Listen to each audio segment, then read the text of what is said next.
Today we will discuss electric motor.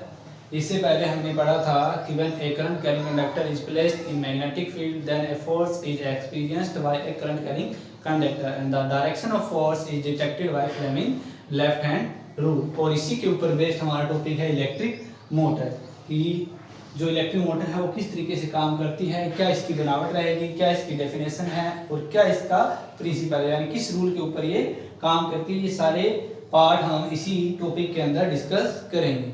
ये और ये बहुत ज़्यादा इंपॉर्टेंट टॉपिक है according to the point of view of exam के पॉइंट ऑफ व्यू से ये बहुत ज़्यादा इंपॉर्टेंट टॉपिक है। मैक्सिमम ये टॉपिक आता ही आता है एग्जाम के अंदर, तो थोड़ा ध्यान से करना। तो देखिए पहले हम इसकी डेफिनेशन के बारे में जान लेते हैं कि इलेक्ट्रिक मोटर होती क्या है। तो देखिए electric motor an electric motor is a device that convert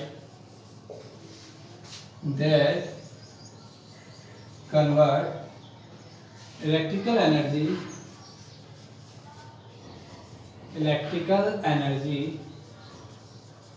into mechanical energy। जो इलेक्ट्रिक मोटर है वो एक डिवाइस है, एक मशीन है जो क्या करती है, इलेक्ट्रिकल एनर्जी को मैकेनिकल एनर्जी में चेंज करती है। इलेक्ट्रिक मोटर के बहुत सारे एग्जांपल है, डेली लाइफ में यूज होती है ये, जैसे हमारे फैन के अंदर, हमारे कूलर के अंदर, वॉशिंग मशीन के अंदर। क्लियर? इस तरीके से बहुत सारे डिवाइस के अंदर ये मोटर यूज होती है। अब इसका प्रिंसिपल देखिए, किस प्रिंसिपल के ऊपर ये काम करती है। तो इसका प्रिंसिपल क्या रहेगा, A current carrying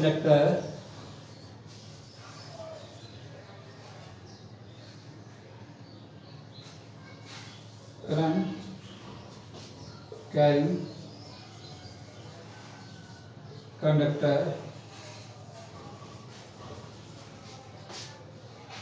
experience a force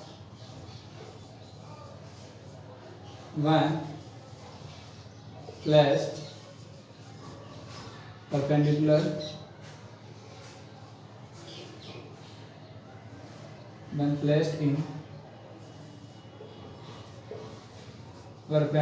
direction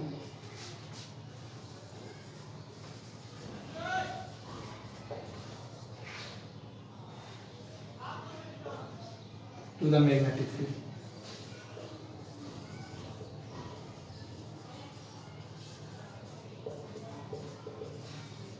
कि जब किसी भी करंट कैरिंग कंडक्टर को हम किसी मैग्नेटिक फील्ड के परपेंडिकुलरली रखते हैं तो उसके ऊपर एक फोर्स लगती है and the direction of force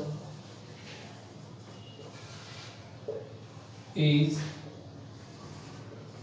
given by Fleming left hand rule.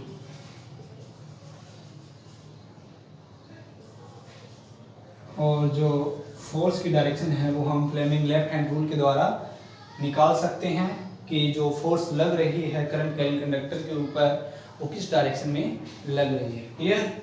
ये इसका प्रिंसिपल रहेगा। इस सिद्धांत के ऊपर ये मोटर, ये डिवाइस वर्क करती है। Now we will discuss its construction. इसकी बनावट को हम डिस्कस करने वाले हैं कि जो इलेक्ट्रिक मोटर है इसकी कंस्ट्रक्शन कैसी रहेगी, इसके अंदर कौन कौन से पार्ट यूज होते हैं, उनका नाम क्या है। क्लियर? इससे पहले हम इसका डायग्राम ड्रॉ कर लेते हैं क्योंकि डायग्राम के द्वारा ये आसानी से समझ आ जाएगी। तो बच्चों चलिए ड्रॉ करते हैं इलेक्ट्रिक मोटर का डायग्राम। कंस्ट्रक्शन के लिए डायग्राम जरूरी है और ये एग्जाम में भी ड्रॉ करना होता है। सबसे पहले हम क्या करेंगे, टू मैग्नेट लेंगे, टू हॉर्सशू मैग्नेट लेंगे ऑफ डिफरेंट पोल। ठीक है? इसमें से एक नॉर्थ पोल होगा, दूसरा कैसा होगा, साउथ। फिर हम क्या करेंगे, इन दोनों मैग्नेट के बीच में एक रेक्टेंगुलर कॉइल रखेंगे जिसके ऊपर बाइंडेड होगी इंसुलेटेड कॉपर की वायर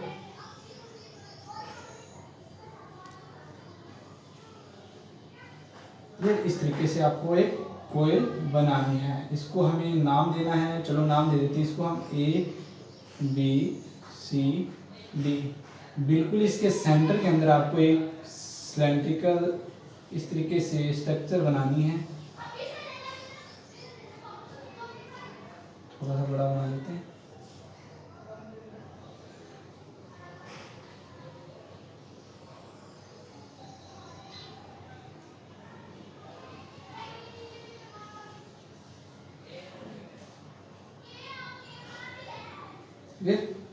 अब हम क्या करेंगे, यहाँ पर 2 हाफ रिंग बनाएंगे,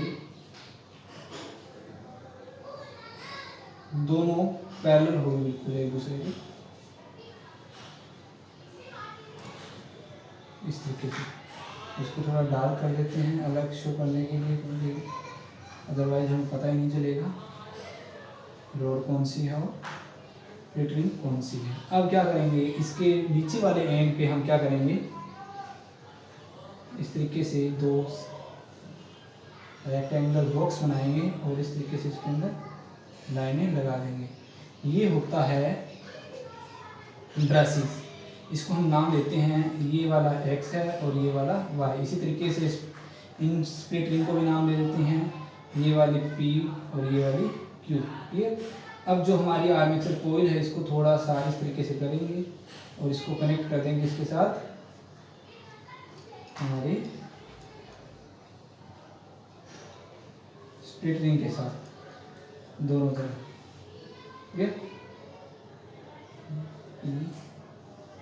ये अब जो ये ब्रशेज है या आपने रेक्टेंगुलर बॉक्स बनाए हैं, इनको एक वायर की हेल्प से हम क्या करेंगे, बैटरी के साथ कनेक्ट कर देंगे और इसके साथ हम लगा देंगे एक की, स्विच को ऑन और ऑफ करने के लिए। तो ये हमारा डायग्राम बनके तैयार हो चुका है। अब इसकी हम कंस्ट्रक्शन लिखते हैं। कंस्ट्रक्शन क्या है, इसके अंदर हम 2 TC जो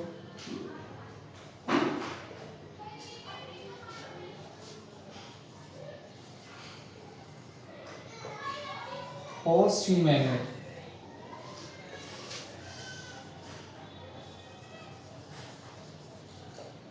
of different pole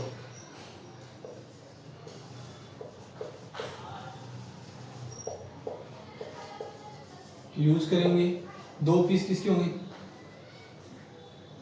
horseshoe magnet के होंगे और दोनों के जो पोल होंगे वो कैसे होंगे, अलग अलग होंगे। एक नॉर्थ पोल होगा और एक कैसा होगा, साउथ पोल होगा। डायरेक्शन मैग्नेटिक कैसी रहेगी, north to south. Clear.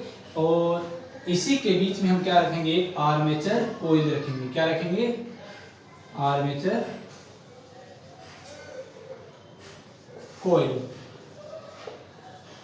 ABCD।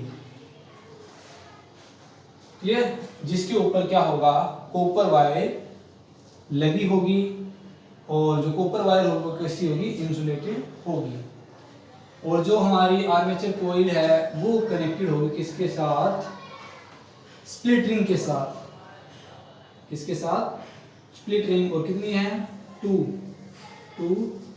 Split ring P and Q are welded with armature coil, जो क्या होगी, आर्मेचर कोयल के साथ वेल्ड हुई होगी। क्लियर। और जो स्प्लिट रिंग है ये अंदर से इंसुलेटेड होगी, क्योंकि अंदर अगर हम कंडक्टिंग मटेरियल लगा देंगे तो ये इसके साथ करंट को पास करेगा और शाफ्ट के अंदर भी जो हमारी एक्सल है इसके अंदर भी करंट आ जाएगा, जो कि हमारे लिए नुकसानदायक हो सकता है। तो इसीलिए क्या करते हैं, अंदर वाले पार्ट को इंसुलेटेड बना देते हैं और बाहर वाला जो पार्ट है वो कैसा रहता है, कंडक्टेड रहता है और इसके साथ आर्मेचर कोयल लगी होती है। और जो ये स्प्लिट रिंग है, जो ये वाली रिंग दिखाई दे रही है, स्प्लिट रिंग कहलाती है। स्प्लिट रिंग क्यों कहलाती है, क्योंकि एक ही रिंग के 2 टुकड़े होते हैं। स्प्लिट का मतलब तोड़ना, पार्ट होना। क्लियर। एक रिंग को तोड़कर 2 टुकड़े बना दिए जाते हैं और ये आर्मेचर कॉइल के साथ वेल्ड कर दिए जाते हैं, इसीलिए इसका नाम क्या होता है, स्प्लिट रिंग। और इसको हम कॉम्यूटेटर भी बोल सकते हैं, क्या बोल सकते हैं, कम्यूटेटर भी कह सकते हैं। और जो कम्यूटेटर या स्प्लिट रिंग है ये फर्दर किसके साथ कनेक्टेड होती है, मेटल ब्रशेस के साथ, मेटल ब्रशेस के साथ, ये। और जिसमें से एक क्या है एक्स एंड दूसरे का नाम क्या है वाई हमने दे दिया। और जो ब्रशेस है ये फर्दर जुड़े होते हैं कंडक्टिंग वायर के साथ, जिसके साथ बैटरी जुड़ी होती है और साथ में एक की जुड़ी होती है जहां से पावर सप्लाई आनी होती है। तो ये इसकी क्या रहेगी, कंस्ट्रक्शन रहेगी, ये चीजें इसके अंदर यूज होगी। क्लियर। अब हम इसकी वर्किंग देखते हैं कि ये काम कैसे करती है इलेक्ट्रिक मोटर। तो वर्किंग देखते हैं ये कौन सा पार्ट क्या काम करता है। तो हम सपोज कर लेते हैं, लेट